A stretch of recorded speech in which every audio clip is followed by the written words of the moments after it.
إن شاء الله ومدة وعيقلية وكسابسا كورونا فيروس إن سوجيدنا كورونا فيروس إذا كيسان وحسامي جديدا وأنا عذر صار فيروسك dadkii oo total case-ka oo dadka dhan ku dhacay waxay marayaan 3,073,538 dadka oo dhintay waxay marayaan 2,211,788 dhimasho ah dadka ka bogsadana waxay marayaan 925,123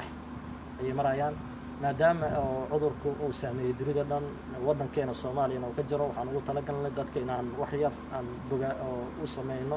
wacyigelin ah cudurka calaamadaha lagu yaqaan waxa kamid ah qandho heer sare ah oo 38 digrii ka badan waxa kale lagu yaqaanaa qufac qalalan waxa kale lagu garan karaa in qofka ay neefta ku dhigto oo neef qabatin oo dareemo maxaa kula haboon marka waxaa kula haboon in aad samayso haddii aad isku aragto karantiin oo dadka kale bulshada ana gaarsiin adna as dhowrto dadka kalena aad dhowrto oo ka fikirto maxaa prevention oo la sameyn karaa haddii uusan kugu dhicin cudurka waxaa sameyn kartaa number 1 inaad xirato maaska si aysan kuu soo gaarin hindisyada ama daroobiska dadka kale ka imaanayo in aad samayso markaa qufaciisid prevention oo kuu noqdo maaska haddii aadan haysan maasna waxaa samayn kartaa inaad suxulka aad saas ka tiraado hindis aad tiraado ku hindisto ama waxaa samayn kartaa oo kale maro yar ama isheega waa safaleyti inaad wasaqda dadka kale ugu celiso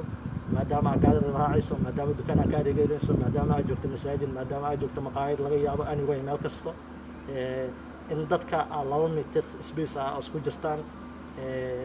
waxyaabahaas muhiim ah in la ilaaliyo haddii aad cudurka isku aragto in aadan qarsan oo meelaha bukaanada lagu karantiilo aad tagto isbitaalaadka si lagu siiyo wacyigelin si lagu siiyo treatment oo macnaha kaalmaati ah haddii oxygen u baahan oxygen lagu xiro haddii qadha jabinta qanada laga jabiyo laakiin haddii aad adigu kaliya meel aad sheega oo iska fadhiisato waxay saameyn kugu yeelanaysaa nafsadaada ayaa qatar galayso dadka waxa kula talin lahaa inay iska fikiraan dadka waayeelada ahna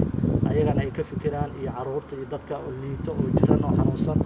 inay ka fikiraan marka kuga timaado inaad samayso nadaafadda ka fikirto gacmaha aad dhaqdo 20 minutes at least inaad dhaqdo oo shaambo ama alcohol ama saabuun waxaad awoodda ku dhaqdo